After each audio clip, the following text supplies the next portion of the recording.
Hello and welcome to the Pig and Whistle Tales from Azeroth. As always here at the Pig and Whistle Inn in Stormwind, I chat through a variety of subjects in regards to World of Warcraft. So grab a bottle or a pint, sit back and enjoy. Today's subject is all about memories in WoW, and this can be both classic and retail. I've been playing a lot more classic myself, so there'll be a lot more sort of fresh classic memories than there is retail, but there is some sort of retail ones that also go into classic, so I'll be starting with them, and then it'll be sort of more later on just classic sort of orientated ones. But again, some of the classic ones can also fit into retail. You'll figure that out and you'll understand what I mean going forward, but let's get straight into it. So first and foremost, your first memory of WoW, no matter what it is, will be your very first character. First character that you make, how long you play with them, if you still have them, when they died, when you died, I say in air quotations, when you deleted them, etc. For me, it's my druid. It's my not technically my very first character.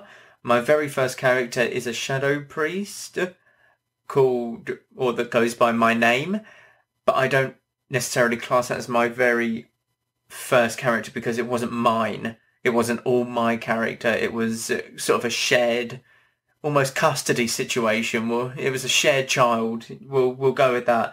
But my very first character was a Night Elf Druid by the name of Perfecto, which has now been changed since I think about Legion. The name changed, so that name has not stayed with it.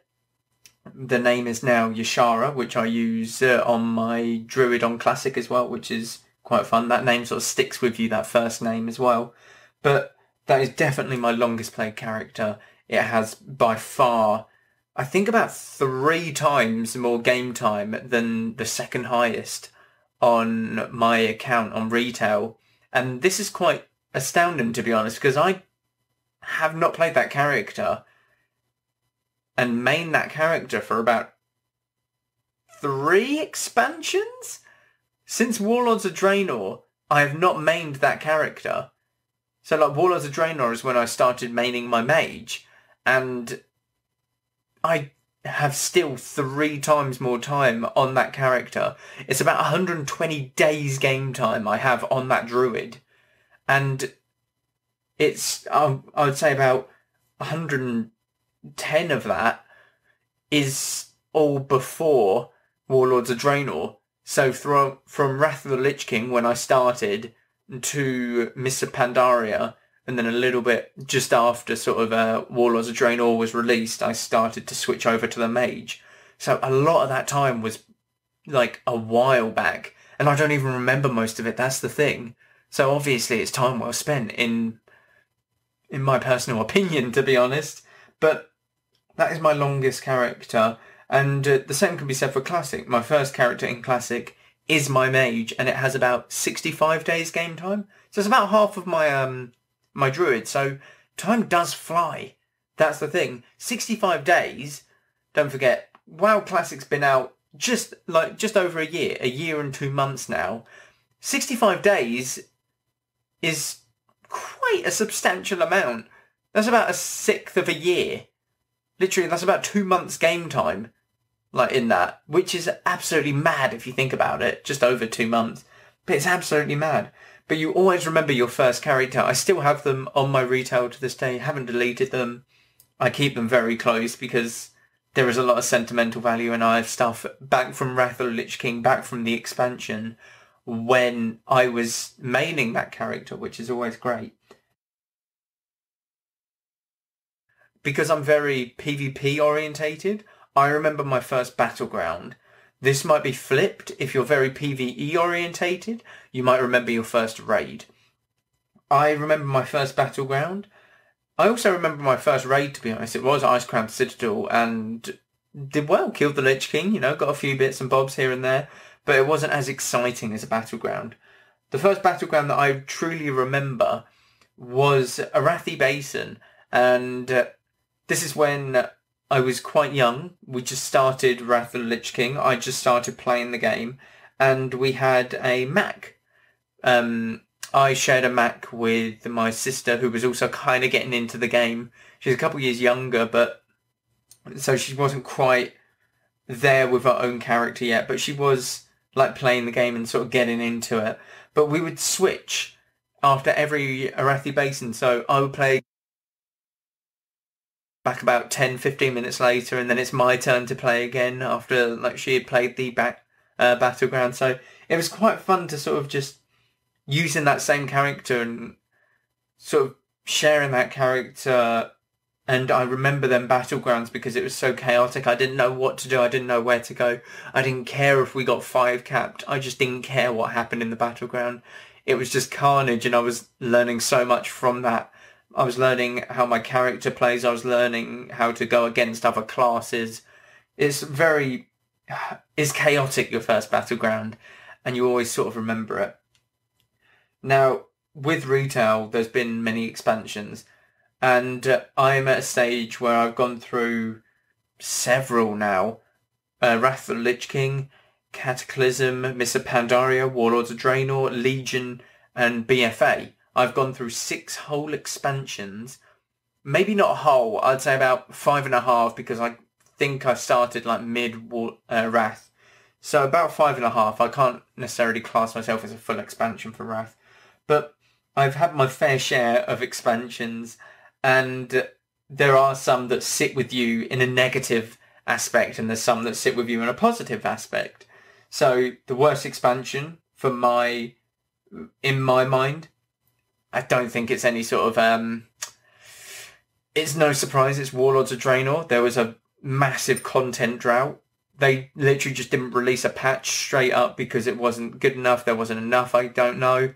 But they just straight up didn't release a patch at all. And it led to about an 8-month drought. There was about 8 months where nothing was introduced. And all I sort of clung to was PvP. The rated battlegrounds, I actually started doing some during Warlords of Draenor. And I also, like I did in previous expansions, did rated 2v2 arenas. Which, again, is something that, just to keep my mind off it, you collect the gear sets. That's when they still had Honor as well, so you could buy your PvP gear using currency, which has been brought back in Shadowlands, which was taken out in Legion and BFA. So they're bringing that back for Shadowlands, which is always good. And then you've got the better expansions. So straight after Warlords of Draenor came Legion, and Legion saved it. Legion was amazing, with the biggest part of that being the artifact weapons that it gave every single specialization of your class. And this is for every class and every specialization. So with mages, which I was maining at the time, if you're an arcane mage, you got a Luneth, a staff. If you're fire, you got Felamalorn, and if you were frost, you got Winter's Chill. Winter's Chill? Yeah, Winter's Chill. It's not Winter's Chill. Ebon Chill? Ebon Chill or Winter's Chill. One of the two. One of them's a talent. Oh, God. Oh, well. It's something chill. There you go. It's chilled. But it really gave your class, like your specialization, that dynamic. It was like very special to you. It's like, this is for my spec only, and none of you have it. Like, you're fire, so you're definitely not having my frost weapon and stuff like that. And it really did bring it back into a positive light. There was constant updates, like content, everything. There was small bits to keep you busy here and there. And it definitely was a expansion that will sit well with me because it introduced mythic dungeons. The PvP was great. There was PvP world quests and stuff. It also introduced war mode, I believe. No, that was BFA. I'm completely stupid on that. War mode is definitely a big highlight of BFA though. 100% best thing that they've ever put into the game. But you have the best expansions, you have the worst expansions, and they sort of sit with you throughout WoW, and they will always be remembered. Shadowlands is promising to be a very good expansion, and I'm really hyped for it. I like to see the afterlife and stuff within WoW. It's very lore heavy, Shadowlands, and it's going to be bringing back a few characters which might... you might not remember are there, but they are, and they have such a huge lore impact. And it's really good to sort of just go back to it and revisit like their lore, and everything about the game is based around that pretty much lore aspect, and it's just good fun to get into pretty much. But that being said, we're going to go on to sort of classic. Again, this can be kind of thrown into retail as well. It's a bit tougher for me because me starting retail was all them years back. It was actually about 10 years back now, just over 10 years, like 11, 12 years actually, since Wrath of the Lich King. Jesus. So it's a bit tougher for me to remember stuff like my first dungeon, my first like big upgrade and stuff that I'm going to be recalling in Classic. But if retail's the only thing that you've played and you're a bit older from since you started WoW, because I was only about, oh Christ, quick maths here, I was about 12? I can do maths. Hey, I was 10. Christ, I was 10. So, yeah, I don't necessarily remember everything that went on during the game. I was just like, oh my god, colours, yes, I'm killing this thing, I'm dying, I'm dead. And I run back to my body. That's pretty much how it went. Rinse and repeat until I got decent at the game. But basically, we're going to jump into the first dungeon. First dungeon, WoW Classic. For me, it was Dead Mines.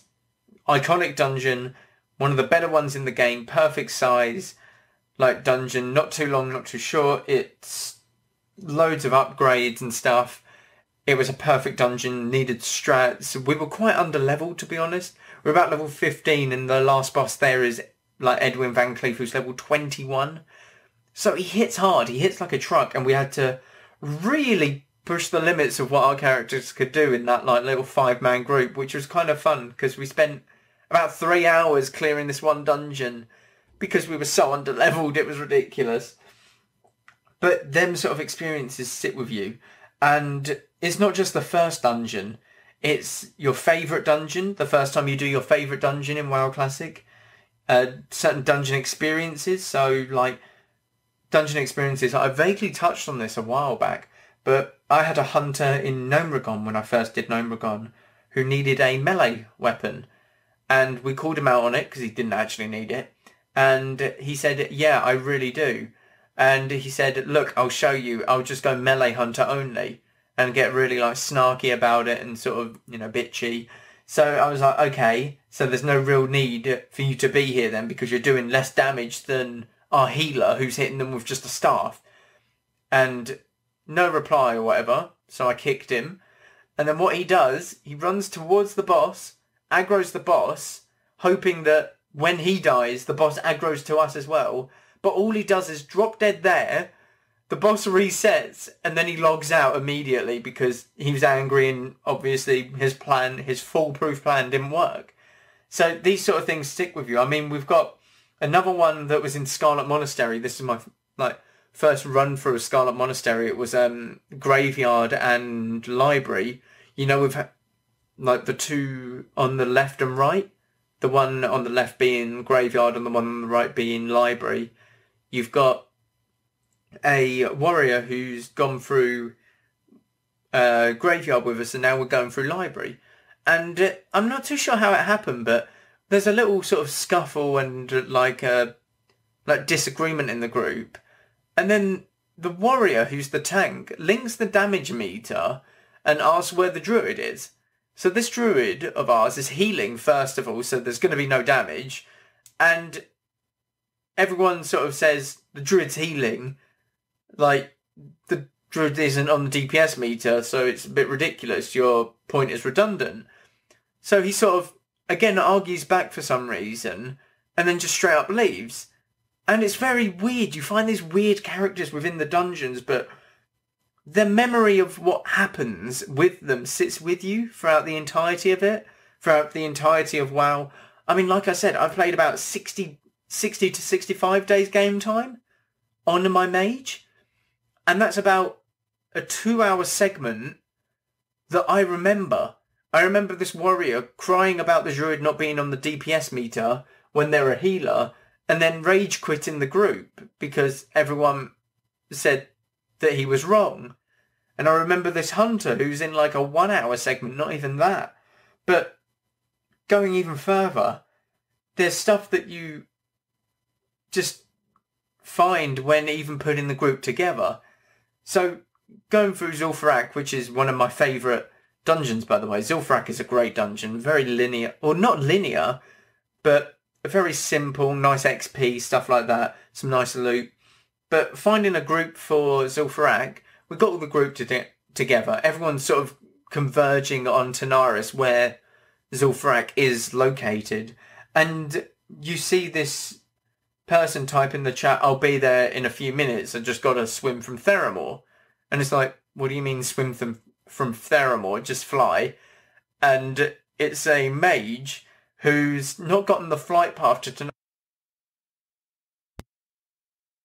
Tanaris, in the middle of nowhere, just straight down. And this is like a 15-minute swim where he's just bolting it straight, and he's just swimming. He just keeps swimming, and you're sort of keeping track of him, and you're like, okay, you got 5 minutes left, yeah, a couple minutes. But it's just entertaining to see how everyone sort of gets there, and it's like, oh, I don't have that flight path. I'll get there as quick as I can, and this is my like straightest route. So it's like these sort of weird characters that stick with you throughout the entirety of leveling, and even after endgame. I remember that Zul'Farrak mage, and I remember that he was very weird during the dungeon. He didn't AoE, he didn't do much, to be honest. He didn't buff, didn't make water. It was a very weird mage. I remember his name. I'm not obviously going to say it, but I remember the name, and that will always stick with me, which is great. But going through your first dungeons, your best dungeons, you always remember your first big upgrade. Well, I certainly do anyway. My first big upgrade is generally a blue, and it is from that very first dungeon run, which is Dead Mines. And this upgrade was, you'll probably guess it, there's a couple things to guess actually in Dead Mines, but it's the lavishly jeweled ring, I believe it's called. So it's 2 agility and 6 intellect. Not sure about the agility, why it's on that ring. It is what it is. But the intellect is great. I mean, 60 mana for a mage, loving it. Absolutely loving it. But that is my first big upgrade and my first blue on that mage. I obviously had Cookie's Stirring Rod, which is a blue and it is a wand. So it is a very good damage output as well for me. But that was my very first blue on WoW Classic. I had that until about level 40. And this is like a level 18 ring. I had it until level 40. It was that sort of good for me, and I just didn't find an upgrade, which is a bit ridiculous. But again, these things stick with you. I know that I had that, and I know that it was equipped on me for a while. And by a while, I mean too long. I really should have just gotten rid of it a while back. But these all stick with you. And again, going through Classic, you hit these certain milestones. Level 10, you get your first talent point. Oh, that first talent point when I got onto WoW Classic. Seeing them old talent trees, it just brought so much joy because you knew what you wanted to do. You had a set path. You're always going down the talent tree to get better and stronger. And it was just great. Seeing that first talent point be put into like improved Frostbolt, or elemental precision, which reduces the chance of them resisting your frost spells and stuff. Just quality. Level 30 was the next sort of big milestone for me. I never classed 20 as a milestone. You can get some good things from level 20 from certain classes, but as a mage myself, I don't get anything. I get, I think, Cold Snap, but it's not necessarily a big cooldown until you get that ice block. So level 30 is when I really started to hit that next milestone, because the talents that I got were ice block, and I just became invulnerable to everything for about 8 to 10 seconds, and it was just great. It's 8 or 10, I'm pretty sure it's 10 seconds. But it's just great, because that is an iconic mage ability that I love, and it's just, I'm going to sit in this ice block, you can't do anything to me for 10 seconds, you just got to deal with it, and it's so iconic for me. But the next one's obviously got to be level 40. You get the mount at level 40 and you're a speedy boy. So everyone goes for their mount at 40, without a doubt. I didn't have enough gold to get my mount at level 40, so I kind of borrowed it from someone, which I did pay back. I did pay them back, but I did borrow about 40 to 50 gold, I believe, off of them, because it costs 100 gold, and that's a lot for a level 40, you know, it's a lot. But I borrowed the gold, and I got my mount at level 40 because I was not waiting any longer for that bad boy. I wanted to run about on a fast boy, get to place, and get to leveling quicker, because phase 2 was coming out, and phase 2 meant PvP, a lot of PvP, and I wasn't going to be stuck running about without a mount, just getting slaughtered by everyone, pretty much. Now, the next milestone has got to be max level. Max level means that you can raid effectively. You can raid earlier, but it also means you're fast mount. So again, didn't have the gold for my fast mount at the start. So I remember as soon as I hit 60, I was like, okay, best way to get gold. WoW Classic Mage. Everyone said AoE farm, and that's what I did. I changed my talents. I went into Zul'Farrak, which is the dungeon that I mentioned about 5 minutes ago, and I AoE'd all of the graves. The graves, when you click them, spawn 1 to sort of 2 zombies. And these zombies, I was AoEing about 20 zombies per pull.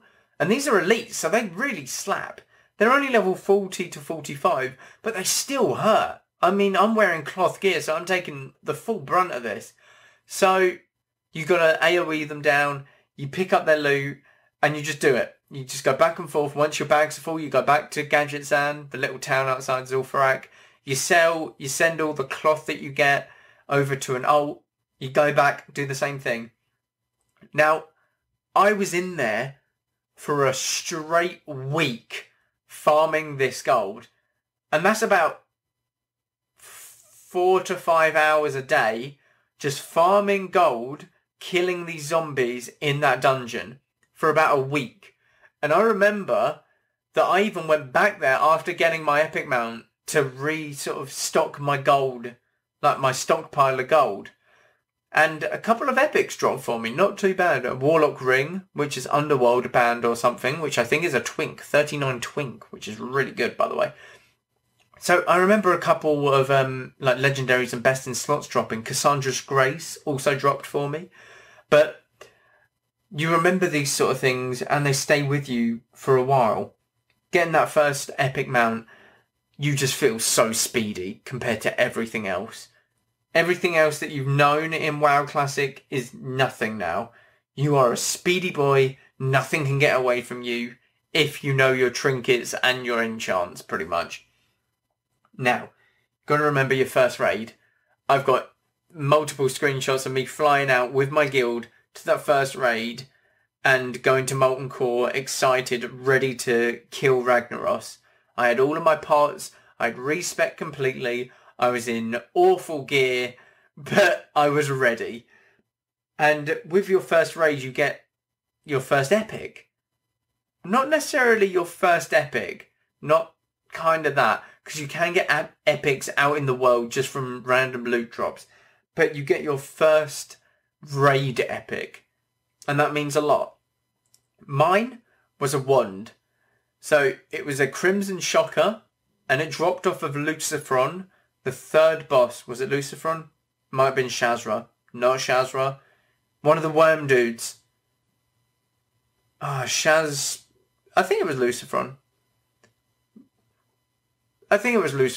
It might have been someone... It's another worm dude, but I can't remember the third one's name. But it was the Crimson Shocker, a fire wand with like 10 intellect with it. That was it. I also got some Mana Storm pants or something, which were from, I believe, another one of the worm like bosses, the serpent like bosses. because they all shared kind of a similar loot table, but it was really good. I really liked the wand. It was useless in the raid because everything's immune to fire pretty much, but it was a wand and it gave me 100 mana. I was more than happy because my wand was green and it was just 5 intellect, 5 stamina and something like that, and it was awful. It was absolutely awful. But these sort of memories within WoW will always stick with you, and no matter how much WoW you play, there will always be things that you remember, like within the game and within you playing the game for multiple years, for multiple days, or even like on your first day you'll remember it.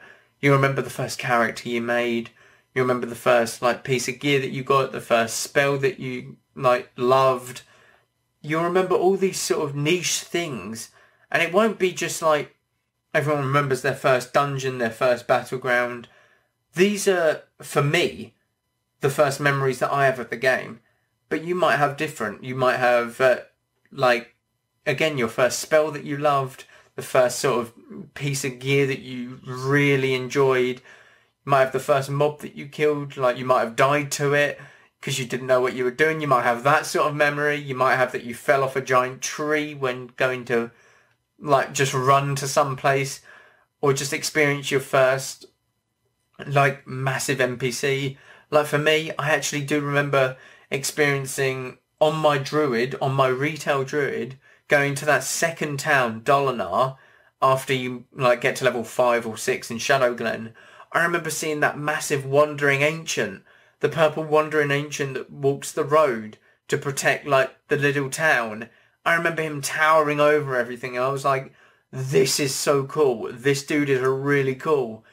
Like, them sort of memories, they just sit with you, and it was really sort of, it's quite heartening to remember them and to look back on them with fondness. But everyone has different memories of WoW, of their starting experience, of their, like, current experience. Just make sure that you hold on to them pretty much. But that's going to wrap it up for me today. I do have to go into it again, but it is always tough asking for support. Such as your guild needs your help, though. I wanted to let you know how you can support Pig and Whistle. First of all, again, let's be very clear. I say this every week. Pig and Whistle will always be available free of charge for your enjoyment. Never change. But if you do choose to support Pig and Whistle and help it grow, then you certainly can. For £5 a month, the same as a flagon of ale in our bars, pretty much, you can subscribe to the Pig and Whistle Patreon page. As a thank you, you will receive a number of additional benefits, including exclusive content and podcasts reserved for Patreon members only. You can find the Patreon at www.patreon.com/pig and whistle. That's pig, the word and, then whistle. Patreon.com/pig and whistle. Thank you again for listening. It is very appreciated. And go with Valor, friend. Goodbye all.